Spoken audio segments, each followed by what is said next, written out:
दोस्तों, ऑपरेशन सिंदूर को अब 1 साल पूरा हो चुका है। इस पूरे अभियान के दौरान भारतीय सशस्त्र बलों ने दुश्मन को करारा जवाब देकर अपनी क्षमता को साबित किया। लेकिन दूसरी तरफ उसी समय पाकिस्तान की प्रचार मशीन भी लगातार ये दावा कर रही थी कि उसने भारतीय लड़ाकू जहाजों को मार गिराया है। इतना ही नहीं, इस तरीके का एक नैरेटिव अंतरराष्ट्रीय मीडिया चैनल में भी दिखाई दिया था। अगर हम भूतकाल की बात करें तो 1965 का जो वॉर जो हम जीत चुके हैं, पाकिस्तान अपने आप को उसमें विजेता मानता है और आज भी ये परसेप्शन की लड़ाई जारी है। लेकिन यहाँ पर सबसे बड़ा सवाल यह आता है कि जो हम देखते हैं, क्या वो पूरा सच होता है?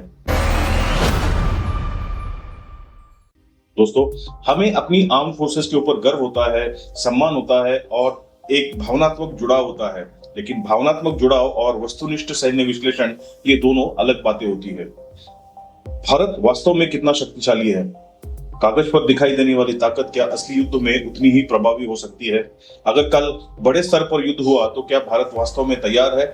और यही है दोस्तों आज के वीडियो का असली विषय। भारत आज ग्लोबल फायर पावर इंडेक्स में 4थे स्थान पर आता है, दुनिया की सबसे बड़ी सेनाओं में से एक।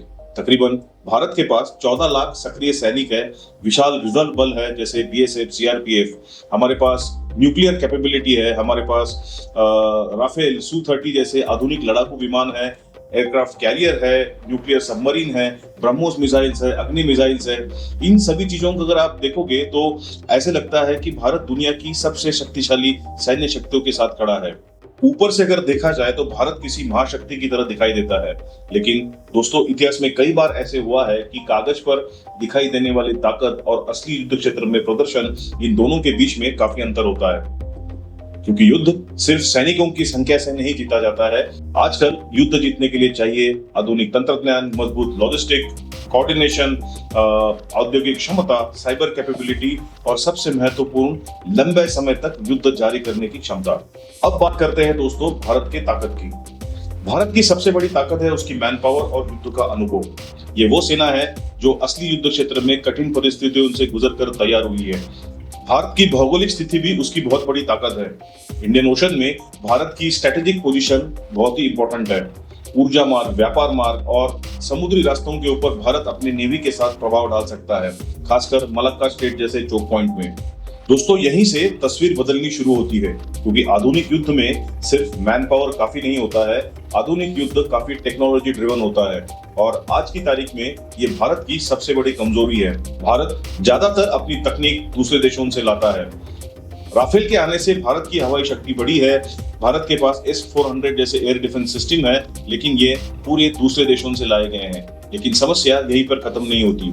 जेट इंजन जो होते हैं, विमानों में लगने वाले आधुनिक एवियोनिक्स, एडवांस सेंसर और ये जो सारी महत्वपूर्ण टेक्नोलॉजीज है, वो टेक्नोलॉजीज भारत दूसरे देशों से लेकर आता है। इसलिए आत्मनिर्भर भारत के ऊपर जोर दिया जा रहा है। डिफेंस कॉरिडोर बनाए जा रहे हैं, प्राइवेट सेक्टर की भागीदारी बढ़ रही है, स्वदेशी उत्पादन को बढ़ावा दिया जा रहा है। लेकिन चुनौतियां अब भी बड़ी है। हमारे डिफेंस सेक्टर में प्रोक्योरमेंट काफी देरी से होती है, नौकरशाही की समस्या है और हमारे पास रिसर्च एंड डेवलपमेंट अमेरिका और चाइना की तुलना में बहुत कम है। अब आता है दोस्तों अगला बड़ा मुद्दा, टू फ्रंट चैलेंज। भारत को सिर्फ एक सीमा की चिंता नहीं है, भारत को 2 सीमाओं की चिंता है। पश्चिम में पाकिस्तान है और उत्तर में चाइना है। ये सिर्फ एक सिद्धांतिक समस्या नहीं है, लेकिन ये भारत के लिए एक्चुअल स्ट्रेटेजिक कंसर्न है। खासकर हिमालय क्षेत्रों में लॉजिस्टिक बनाए रखना काफी मुश्किल है।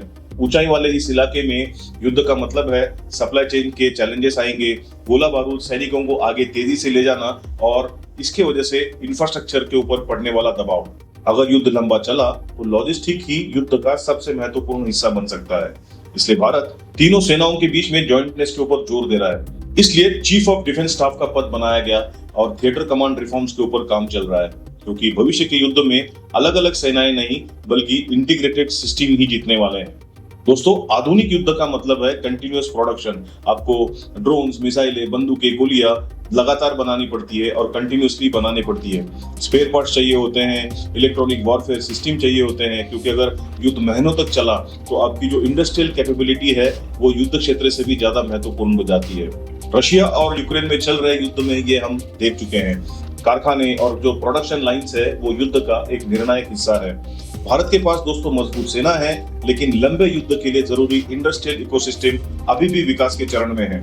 लेकिन ये तस्वीर जो है वो पूरी तरह नकारात्मक नहीं है, क्योंकि भारतीय सेनाओं में मॉडर्नाइजेशन तेजी से चल रहा है। वायुसेना में राफेल की तैनाती हो चुकी है, तेजस का ऑर्डर दिया जा चुका है और हमारा स्वदेशी 5th जनरेशन लड़ाकू विमान भी डेवलपमेंट में है।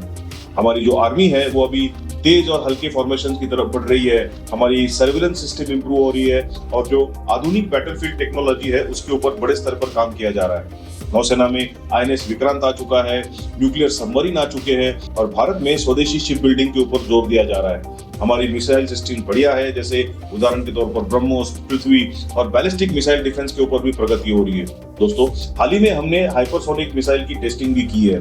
तो यहाँ पर हमको एक बड़ा बदलाव दिखाई देता है कि भारत संख्या आधारित सैन्य व्यवस्था की जगह टेक्नोलॉजी ड्रिवन मिलिट्री की तरफ बढ़ रहा है। भारत ना एक अजय महाशक्ति है जैसे अमेरिका और ना ही एक कमजोर सैन्य राष्ट्र। हमारी सच्चाई इन दोनों के बीच में है। भारत शक्तिशाली है लेकिन हर क्षेत्र में समान रूप से मजबूत नहीं है। हम सक्षम हैं लेकिन अभी भी विकसित हो रहे हैं। क्षेत्रीय स्तर पर मतलब साउथ एशिया में हम प्रभावशाली है, लेकिन इंटरनेशनल लेवल पर हम अभी भी डेवलप हो रहे हैं। अंत में एक बात साफ कहनी पड़ेगी कि भारत ताकतवर है, हमारे पास मैन पावर है, हमारी भौगोलिक स्थिति बहुत अच्छी है, हमारे पास न्यूक्लियर डेटरेंस है और हमारे पास औद्योगिक क्षमता भी है। लेकिन साथ में हमारे सामने जो चुनौतियां है वो भी उतनी ही वास्तविक है। हम अपनी टेक्नोलॉजी बाहर देश से लाते हैं, हमारे भौगोलिक स्थिति के अंदर लॉजिस्टिक बहुत डिफिकल्ट है, हमारी औद्योगिक क्षमताएं जो है वो अभी तक इतनी डेवलप नहीं हुई है और हमारे ऊपर 2 मोर्चों के युद्ध का खतरा है। लेकिन हम जहां चल रहे हैं वो दिशा सकारात्मक है। हमारे अंदर जॉइंटनेस रिफॉर्म्स हो रहे हैं, स्वदेशी उत्पादन के ऊपर भर दिया जा रहा है और मॉडर्नाइजेशन भी तेजी से चल रहा है। तो ये सब दिखाता है कि भारत लंबी अवधि के लिए अधिक सक्षम और प्रभावी मिलिट्री पावर बनने की दिशा में आगे बढ़ रहा है। तो दोस्तों, आज का सबसे बड़ा सवाल ये नहीं है कि भारत शक्तिशाली है या नहीं। असली सवाल है कि भारत शक्तिशाली कितने जल्द बन सकता है। दोस्तों, अगर आपको ये वीडियो पसंद आया हो तो लाइक कीजिए, शेयर कीजिए और चैनल को सब्सक्राइब कीजिए। जय हिंद, वंदे मातरम, हर हर महादेव।